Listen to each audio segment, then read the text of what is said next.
تحياتي لكم. راكم تشوفوا هذه المرأة اللي راهي في الصورة؟ هذه اسمها رحال صابرينا، وهي دوريجين من ولاية غليزان، حي برمادية.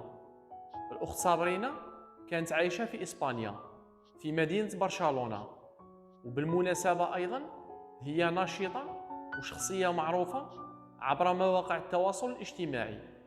ولكن يوم 18 أكتوبر 2025 الأخت صابرينا توفات والتحقت بالرفيق الأعلى، ويقولوا أنه سبب الوفاة تاعها أصيبت بسكتة قلبية مفاجئة. لله ما أعطى ولله ما أخذ، وإنا لله وإنا إليه راجعون. وأنا من هذا المكان عندي رسالة نوجهها لعائلة المرحومة، نقول لكم عظم الله أجركم وأحسن عزاءكم وغفر لميتكم وجعلها من أهل جنة الفردوس، وربي يصبركم إن شاء الله على فراقها، اللهم آمين. من فضلكم اللي وصلوا هذا الفيديو وشاف الصورة تاع صابرينا يدعي لها المولى عز وجل بنية الرحمة والمغفرة، وأجركم على الله.